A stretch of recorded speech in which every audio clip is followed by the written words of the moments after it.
Agriculture, the fourth lesson of Geography, class 10th.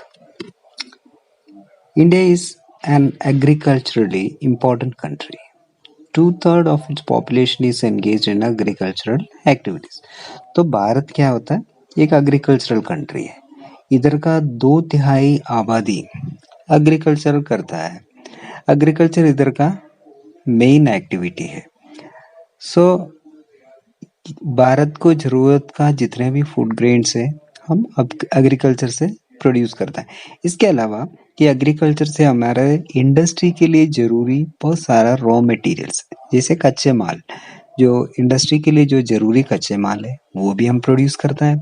इसके अलावा हम टी, कॉफी, स्पाइसेस ये सब हम काफी बाहरी देशों में बेच के एक्सपोर्ट से भी हमारे देश को बहुत ज्यादा आमदनी होता है. एग्रीकल्चर एक पुराने जमाने से, दैट मीन्स मानव जब सभ्यता शुरू होता है तब से एग्रीकल्चर शुरू हुआ. तो तब से एग्रीकल्चर मेथड्स में बहुत सारा चेंजेस आ गया. तो हम जिस तरीके का एग्रीकल्चर करते हैं उसमें इस्तेमाल करने वाला टेक्नोलॉजी में चेंजेस आ गए. सो एग्रीकल्चर सबसिस्टेंस एग्रीकल्चर से कमर्शियल टाइप तक का एग्रीकल्चर होता है. सबसिस्टेंस होता है जो जरूरत खुद के लिए खाने के लिए जो प्रोड्यूस होता है उसको सबसिस्टेंस कहता है. कमर्शियल होता है हम बेचने के लिए, मार्केट के लिए जो प्रोड्यूस करता है उसको हम कमर्शियल टाइप एग्रीकल्चर कहता है. जब पहले हम देखते हैं प्रिमिटिव सबसिस्टेंस फार्मिंग, ये आज भी कई जगह पे प्रैक्टिस किया जाता है.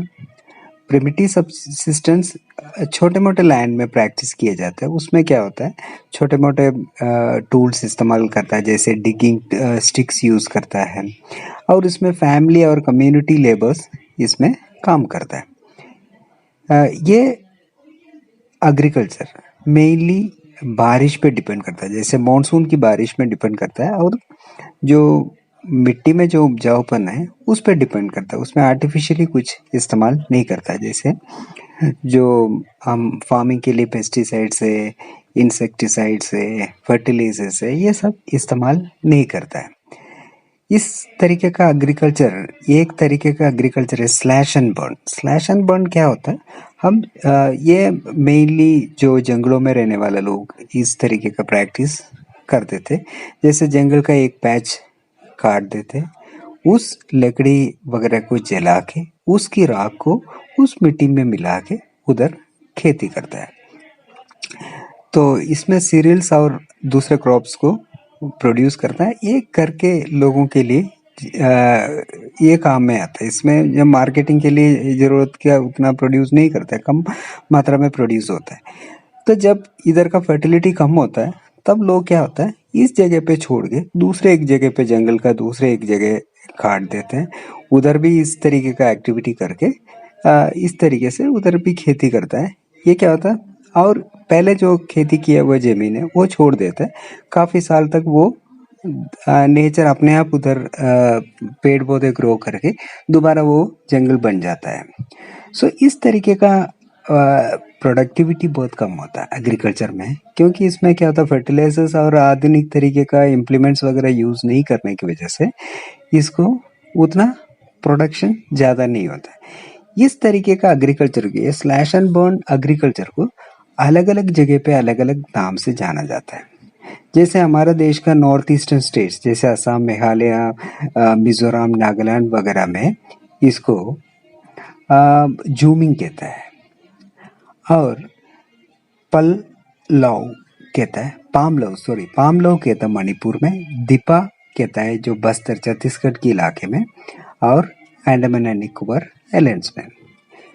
दूसरा है इंटेंसिव सब्सिस्टेंस एग्रीकल्चर. ये हाई पॉपुलेशन वाले इलाके में इस तरीके का खेती चलता है. इधर क्या होता है, ये लेबर इंटेंसिव है, इसमें ज़्यादा मशीनरीज वगैरह यूज़ नहीं करता है और इसमें लेबर बहुत ज़्यादा काम करता है. इधर क्या होता है बायोकेमिकल मटेरियल्स इस्तेमाल करता है, इरिगेशन यूज़ करता है ज़्यादा प्रोडक्शन के लिए. और इसका क्या होता है, ये डिवीजन ऑफ लेबर्स कहता है. जो एक फैमिली में 5-6 मेंबर है, जब उस पिताजी जब मर जाता है तो उसकी बेटों में उस जमीन बट जाता है। इस तरीके का धीरे धीरे क्या होता है, जमीन बंटवारे की वजह से, छोटे छोटे हिस्सों में बंटने की वजह से क्या होता है, उधर का खेती बाड़ी करना उतना फायदेमंद नहीं होता है। जो स्मॉल पीस ऑफ लैंड होते वक्त उधर का खेती करने में उसमें मशीनरी यूज करना मुश्किल हो जाता है और इस वजह से उतना इकोनॉमिकल नहीं होता है। जमीन के ऊपर का प्रेशर बढ़ जाता है इस तरीके का जगह पे। इसको हम इंटेंसिव सब्सिस्टेंस फार्मिंग कहते हैं। उसके बाद आता है कमर्शियल फार्मिंग। इस तरीके का फार्मिंग का मेन चीज क्या होता है, इधर हम आधुनिक तरीके अपनाते हैं।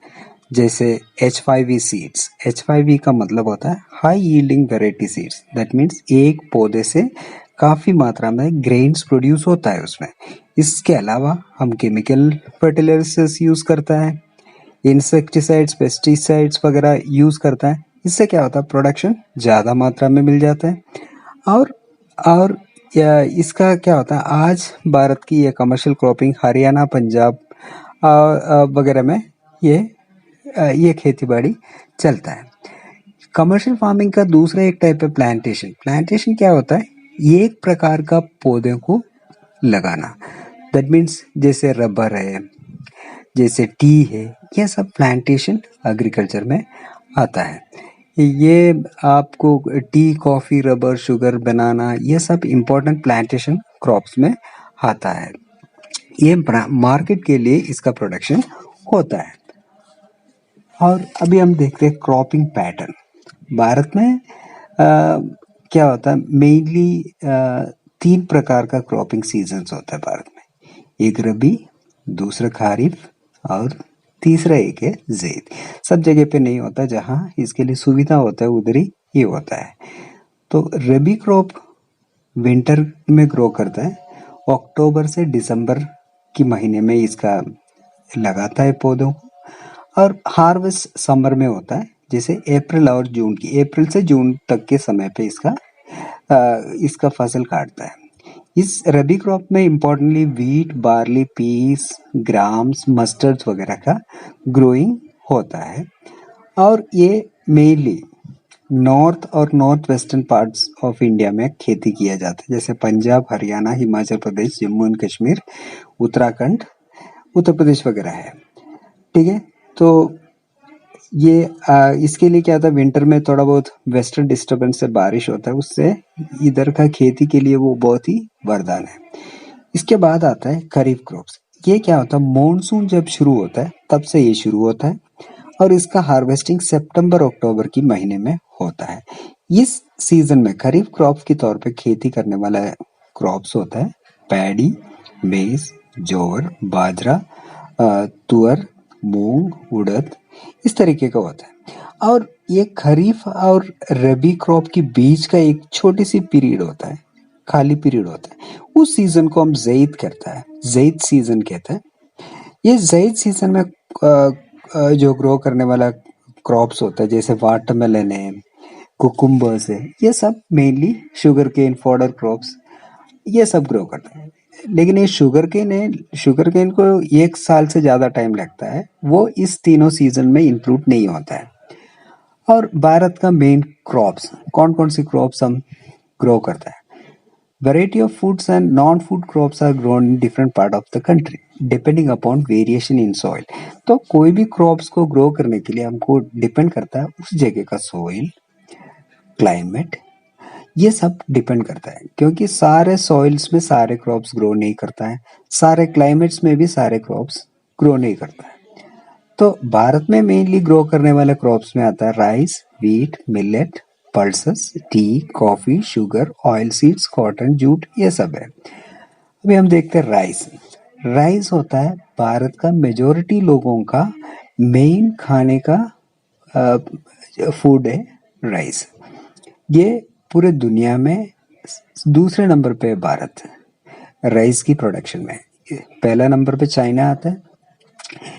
ये खारिफ क्रॉप है, इसके लिए टेम्परेचर करीब 25 डिग्री का जरूरत है और इसको हाई ह्यूमिडिटी का जरूरत है और एनुअली 100 सेंटीमीटर बारिश इसको जरूरत है। जहाँ कम बारिश होता है उधर इरिगेशन के थ्रू भी हम इसको ग्रो कर सकते हैं। उसके बाद में आता है वीट। वीट क्या होता है? सीरियल क्रॉप में दूसरे नंबर पे आता है। राइस के बाद सबसे ज्यादा इंडिया में यूज करने वाला क्रॉप है वीट। तो नॉर्थ और नॉर्थ वेस्टर्न पार्ट के लोग इसको ज्यादा इस्तेमाल करता है। ये एक रबी क्रॉप है। इसका ग्रोइंग सीजन कूल होना चाहिए, ब्राइट सनशाइन होना चाहिए। जब इसको ये पकता है उस समय पे ब्राइट सनशाइन होना चाहिए। इसको 50 से 75 डिग्री का बारिश जरूरत है ग्रोइंग सीजन में। और उसके बाद मिलेट्स, ज्वार, बाजरा, रागी, ये सब इम्पोर्टेंट मिलेट्स है भारत में ग्रो करने वाला। इसको हम कोर्स ग्रेन्स भी कहते हैं। इसमें बहुत अच्छे न्यूट्रिशनल वैल्यू है। फॉर एग्जाम्पल रागी, इसमें बहुत ज़्यादा मात्रा में आयरन है, कैल्शियम है, तो और भी छोटे मोटे मैक्रो न्यूट्रिएंट्स है। इसके अलावा रेफेजस भी है। रेफेजस हमारा जो हमारा रिमूवल ऑफ वेस्ट मटेरियल्स के लिए जरूरी है। हमारे शरीर के अंदर जो वेस्ट मटेरियल्स उत्पन्न होता है खाने पीने के बाद, उसको बाहर निकालने के लिए ये रेफेजस बहुत जरूरी है। तो ज्वार तीसरे सबसे इम्पोर्टेंट फूड क्रॉप है भारत का। राइस वीट के बाद तीसरे सबसे ज्यादा इस्तेमाल करता है ज्वार को। ये एक रेनफेड क्रॉप है। ये मेनली इसको बारिश में ये होता है। इसको ज़्यादा इरिगेशन का जरूरत नहीं है। तो भारत में ज़्यादा ज्वार प्रोड्यूस करता है महाराष्ट्र, कर्नाटका, आंध्र प्रदेश और मध्य प्रदेश में। तो इसी तरह बाजरा है, सैंडी सोइल में अच्छी तरीके से ग्रो करता है, इसलिए बाजरा राजस्थान, उत्तर प्रदेश, महाराष्ट्र के इलाके में ग्रो करता है। मेज है दूसरा ये क्रॉप। ये फूड और फॉडर दोनों तरीके से इस्तेमाल करता है। खाने के लिए भी इस्तेमाल करता है, चारे के तौर पे भी इसको इस्तेमाल करता है। ये भी एक खारिफ क्रॉप है। इसका टेम्परेचर 21 से 21 टू 27 डिग्री का जरूरत है। इसके लिए अलूवियल सॉइल बहुत ही सूटेबल है। और उसके बाद आता है पल्सेस। ये दुनिया में सबसे ज्यादा पल्सेस प्रोड्यूस करने वाला कंट्री है भारत। इसके साथ साथ सबसे ज्यादा हम कंज्यूम भी करते हैं। तो इसमें बहुत ज्यादा प्रोटीन्स होता है। तो भारत का जो वेजिटेरियन फूड खाने वाले लोगों के लिए पल्सेस बहुत ही इम्पोर्टेंट है। इसमें उड़द, मूंग, मसूर, पीस, ये सब आता है ये क्रॉप्स में। अभी हम देखते हैं फूड क्रॉप्स के अलावा भी बहुत सारे क्रॉप्स हम ग्रो करता है, जैसे शुगर केन। ये एक ट्रॉपिकल सब ट्रॉपिकल क्लाइमेट है। ट्रॉपिकल रीजन में भी ग्रो करता है, सब ट्रॉपिकल रीजन में भी ग्रो करता है। ट्रॉपिकल रीजन का मतलब होता है इक्वेटर के आसपास के इलाके। सब ट्रॉपिकल होता है ट्रॉपिक ऑफ कैप्रिकॉर्न और ट्रॉपिक ऑफ कैंसर का ऊपरी हिस्से को हम सब ट्रॉपिकल रीजन्स कहता है। ठीक है, इसके लिए 21 से 21 टू 27 डिग्री टेम्परेचर चाहिए इसको ग्रोइंग सीजन में। और बारिश करीब 75 टू 100 सेंटीमीटर का बारिश चाहिए। जहां कम बारिश होता है उधर इरिगेशन का जरूरत पड़ेगा। ठीक है, तो मेनली इसको ग्रो करता है हमारा उत्तर प्रदेश, महाराष्ट्र, कर्नाटका, तमिलनाडु, आंध्र प्रदेश, बिहार, पंजाब, हरियाणा वगैरह में इसका ग्रोथ ज्यादा होता है। इंडिया दुनिया में दूसरे नंबर पे है शुगर प्रोड्यूसिंग में। पहला नंबर ब्राजील का है। ब्राजील के बाद दूसरे नंबर पे इंडिया का स्थान है शुगर केन प्रोडक्शन में। तो ऑयल सीड्स, तो ग्राउंडनट प्रोड्यूस करने के मामले में इंडिया दूसरे नंबर पे था चाइना के बाद। और इस तरीके का रेप सीड जो प्रोड्यूस करता है उसमें भी दुनिया में हम थर्ड लार्जेस्ट प्रोड्यूसर था, चाइना और कनाडा के बाद में। तो different oil seeds are grown covering approximately 12% of the total cropped area of the country। तो हमारा देश में अलग अलग प्रकार का ऑयल सीड्स ग्रो करता है। जितने भी हम खेती करता है उसका 12% हम ये ऑयल सीड ग्रो करने के लिए करता है। जैसे ग्राउंडनट है, मस्टर्ड है, कोकोनट है, सीसमे है, सोयाबीन है, कैस्टर सीड है, कॉटन सीड है, लिनसीड है, सनफ्लावर है। इन सब से ऑयल निकलता है, इसलिए हम इसको ऑयल सीड कहता है। तो अगला है टी। टी एक प्लांटेशन एग्रीकल्चर है। इसको हम प्लांटेशन क्रॉप्स में आता है। ये एक बिवरेज क्रॉप है। बिवरेज मीन्स पीने के लिए इस्तेमाल करने वाला ये क्रॉप है। और ये इंडिया में ये पहले नहीं था। ब्रिटिश आने के बाद ब्रिटिश ने चाइना से इसको इंडिया में इंट्रोड्यूस किया था। तो उस समय पे सब ब्रिटिश लोगों के हाथ में था ये सारे प्लांटेशंस, लेकिन आज वो सब इंडियंस के हाथ में है। तो ये ट्रॉपिकल सब ट्रॉपिकल क्लाइम में ये ग्रो करता है। इसके लिए अच्छे फर्टाइल सॉइल होना चाहिए और अच्छी तरीके से ड्रेन्ड होना चाहिए। दैट मीन्स पानी उसके नीचे इकट्ठा नहीं रहना चाहिए। हाई ह्यूमस चाहिए और ऑर्गेनिक मैटर्स भी चाहिए। दैट ऑर्गेनिज्म से पेड़ पौधों का जो वेस्ट मटेरियल्स है उसका भी इसको जरूरत है। तो tree require warm and moist free climates all through the year. तो वार्म क्लाइमेट भी चाहिए, मॉइस्ट फ्री क्लाइमेट चाहिए पूरे साल भर। तो बीच बीच में बारिश में इसको मिलना चाहिए ताकि टेंडर लीव्स, इसकी tender leave say that means जो नए नए पत्ते आते हैं उससे टी प्रोड्यूस करता है। उसके जो पुराने पत्तों से नहीं होता है, जो नए पत्ते जो ग्रो करता है उससे इसका टी बनाता है। तो इसमें लेकिन इसमें क्या होता है, मिशनरीज वगैरह उतना यूज नहीं कर सकता है, इसीलिए बहुत ज्यादा लेबर्स का जरूरत है। तो इसके लिए जहाँ चीप लेबर्स मिलता है उधर इसको अच्छी तरीके से ग्रो कर सकता है। तो मेनली इंडिया में जो असम है, वेस्ट बंगाल है, तमिलनाडु है, केरला है, इस जगह पे इसका ग्रोथ होता है। फिर अगला एक बिवरेज क्रॉप है कॉफी। तो इंडिया में पूरे दुनिया में जितना कॉफी प्रोड्यूस करता है उसका 3.2% भारत में प्रोड्यूस होता है। इंडिया की कॉफी पूरे दुनिया में जानी जाती है। इसको बहुत ही फेमस है, गुड क्वालिटी कॉफी है भारत का। दो अरेबिका नाम की एक वैरायटी है जो पहले यमन से इंडिया में लेके आए थे। यमन एक अरब कंट्री है, उधर से इंडिया में लाए थे। वो इंडिया में खूब प्रोड्यूस होता है। इसका पूरे दुनिया में इसका बहुत मांग है। तो भारत में इसका मेनली खेती कर्नाटक, केरला और तमिलनाडु में होता है। तो उसके बाद आता है हॉर्टिकल्चरल क्रॉप्स। हॉर्टिकल्चरल क्रॉप्स क्या होता है, जो दुनिया का दूसरे नंबर पे है हॉर्टिकल्चर। हॉर्टिकल्चर में फ्रूट्स और वेजिटेबल्स आता है, जो चाइना के बाद दूसरे स्थान पे है इंडिया का। तो इंडिया में दार का जो ट्रॉपिकल टेम्परेट दोनों तरीके का फ्रूट्स भारत में होता है। जैसे मैंगोज होता है, मैंगोज महाराष्ट्र, आंध्र प्रदेश, उत्तर प्रदेश, वेस्ट बंगाल वगैरह में खूब प्रोड्यूस होता है। ऑरेंजेस वगैरह नागपुर और चिरापुंजी जो में प्रोड्यूस होता है। बनानास जो केरला में बहुत फेमस है, मिजोरम, महाराष्ट्र, तमिलनाडु। और लीची, गुआवा ये सब उत्तर प्रदेश और बिहार। पाइनएप्पल मेघालय में।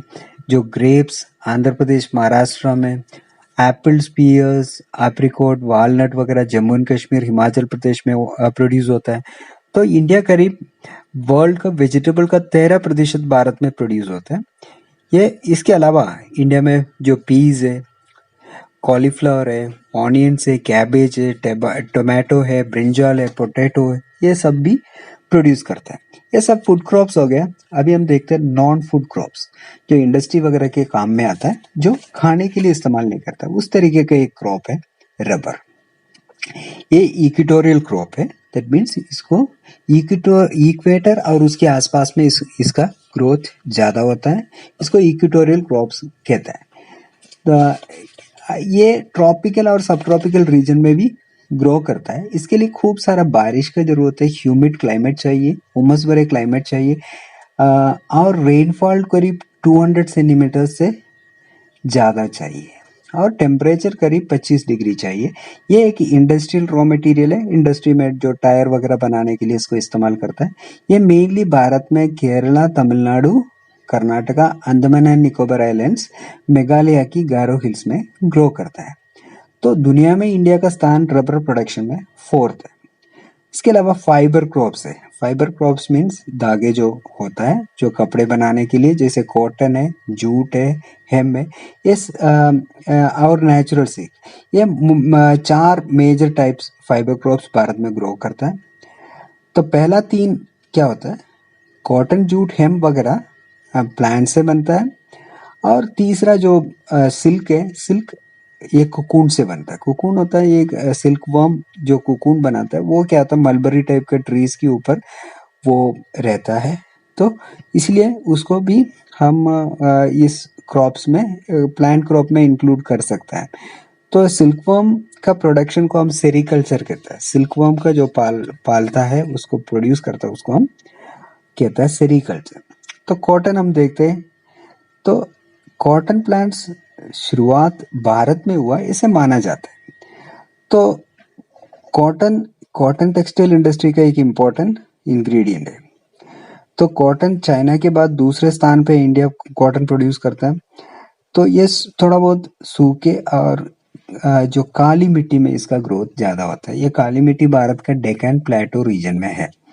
इसको हाई टेम्परेचर चाहिए, कम बारिश चाहिए, या इरिगेशन, बारिश नहीं होती इरिगेशन, और इसमें क्या होता है 210 फ्रोस्ट फ्री डेज की चाहिए, मतलब पाले वगैरह नहीं पड़ना है, ब्राइट सनशाइन चाहिए। इसको ग्रो करने के लिए 6 से 8 महीने की जरूरत है। ठीक है, तो भारत में इसको महाराष्ट्र, गुजरात, मध्य प्रदेश, कर्नाटका, आंध्र प्रदेश, तमिलनाडु, पंजाब, हरियाणा, उत्तर प्रदेश, इन स्टेट्स में ग्रो करता है। उसके बाद दूसरा एक फाइबर क्रॉप है जूट। इसको गोल्डन फाइबर भी कहते हैं। ये अच्छी तरीके से फर्टाइल सॉइल में ग्रो करता है। यह आमतौर पे फ्लड प्लेन से या नदियों की आसपास के इलाके में इसका ग्रोथ होता है, जहाँ अलूवियल सॉइल हर साल आता है, जो फ्लडिंग होने वाले इलाके में होता है। इसको हाई टेम्परेचर चाहिए।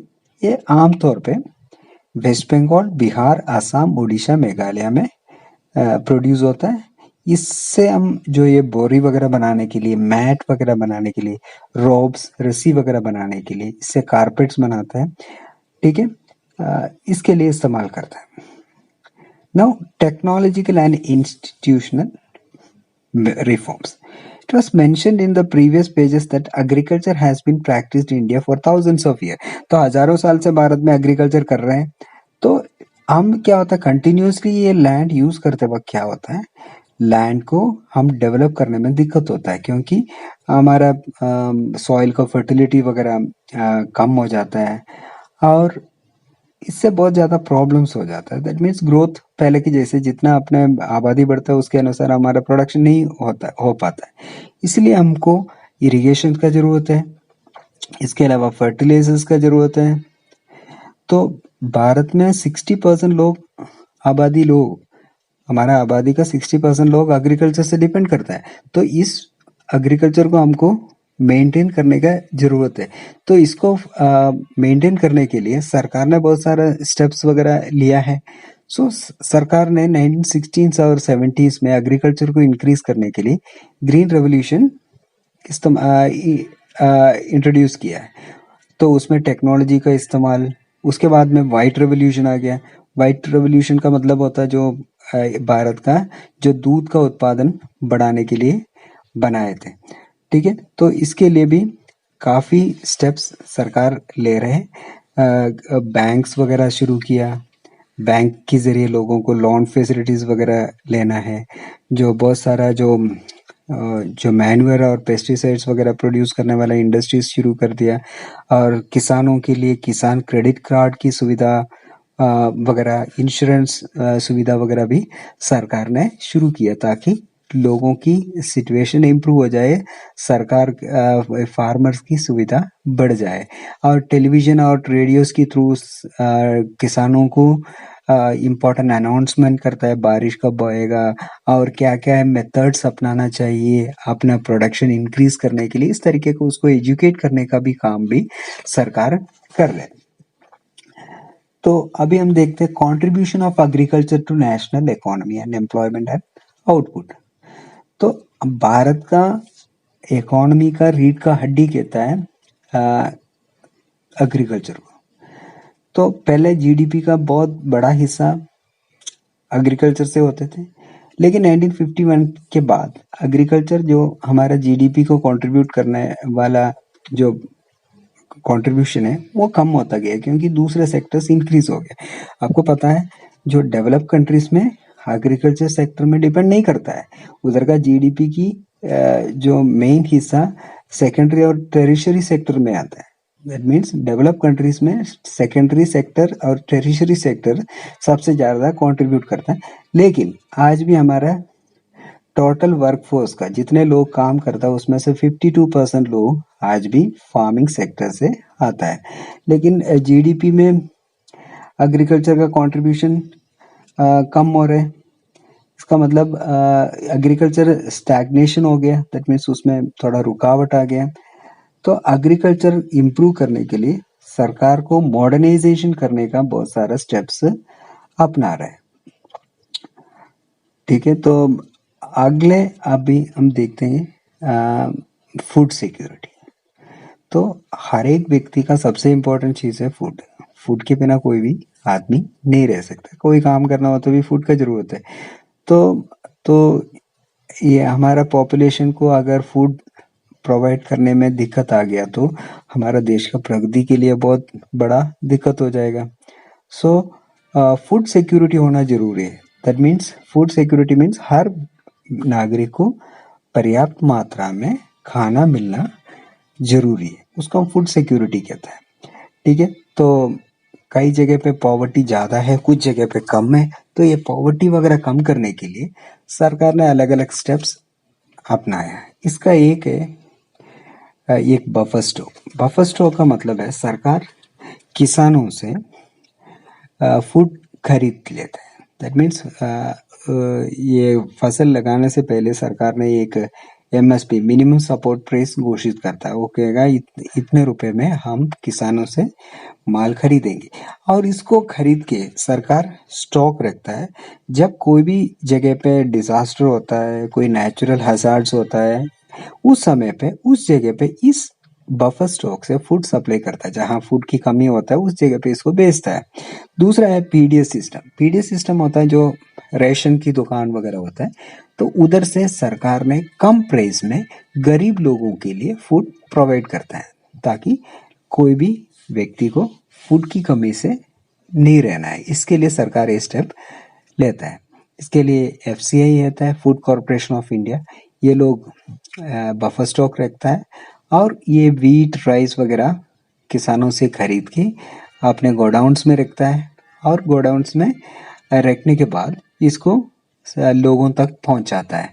तो इसके लिए रेशन में अलग अलग है। बिलो पॉवर्टी लाइन का BPL कार्ड होता है, या अबव पॉवर्टी लाइन का APL कार्ड होता है। इस कार्ड की थ्रू लोगों को ये फूड ग्रेन्स सप्लाई करता है। इस तरीके से और लोगों को फूड मिलने का चांस होता है। दैट मीन्स कम पैसे में, बहुत ही कम पैसे में इसको देता है। 2-3 रुपए में 1-1 किलो चावल या वीट प्रोवाइड करता है।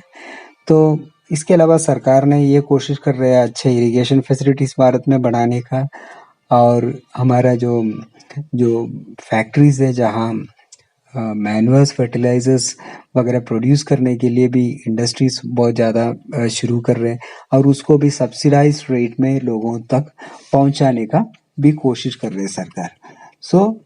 तो लैंड डिग्रेडेशन होता है, लेकिन इसमें जब ज़्यादा इसको इस्तेमाल करते वक्त लैंड डिग्रेडेशन होता है। जो वाटर ज़्यादा पंप करते वक्त उसमें भी हमारा ज़मीन की वाटर लेवल भी कम होता है। इस तरीके का एक नेगेटिव इफेक्ट्स भी है, लेकिन उन सबको एक बैलेंस तरीके से लेने के लिए, सस्टेनेबल तरीके से इसको मेंटेन करने के लिए भी सरकार लोगों को समझाता रहता है। तो impact of globalisation on agriculture. Globalisation आजकल एक नया फिनोमेना है। ठीक है, it was there at the time of colonialisation. ये कॉलोनियलाइजेशन समय पे भी ये था। ब्रिटिश पीरियड में क्या होता है, ब्रिटिश को जरूरत की सामान भारत में प्रोड्यूस करवाते थे, जैसे कॉटन वगैरह। वो इधर से रॉ मटेरियल प्रोड्यूस करके उधर भेजते थे। और आपने चंपारण मूवमेंट वगैरह के बारे में सुना होगा, जहाँ इंडिगो प्लांट करने के लिए लोगों को फोर्स वगैरह करते थे। फोर्स करके उनसे काम करवा के ये इंडिगो वगैरह प्रोड्यूस करते थे। इस तरीके का बहुत सारा प्रॉब्लम्स ब्रिटिश के समय पे हुआ था। सो अभी 1990 के बाद, ग्लोबलाइजेशन 1990 में इंडिया में होता है। उसके बाद इंडिया भी विदेशों की प्रोडक्ट्स के साथ अभी compete करने की जरूरत पड़ रही है। ठीक है, तो इंडियन फार्मर्स को अभी कॉटन है, राइस है, रबर है, टी है, कॉफ़ी है, ये सब हम प्रोड्यूस करता है। लेकिन हम डेवलप कंट्रीज के साथ हम compete नहीं कर पा रहे, क्योंकि ये डेवलप कंट्रीज क्या होता है, उनकी देश में क्या होता है, बहुत ज़्यादा सब्सिडी देने की वजह से उनकी माल वगैरह मार्केट में, इंटरनेशनल मार्केट में बहुत कम रेट में आता है।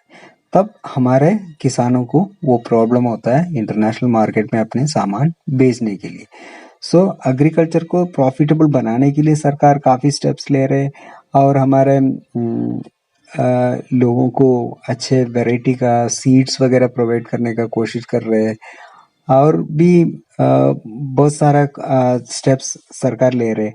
हम केमिकल फर्टिलाइजर्स है, इन सब की में सब्सिडी वगैरह दे के लोगों की उनकी जो खेती बाड़ी है उसमें इम्प्रूव करने का कोशिश कर रहे हैं।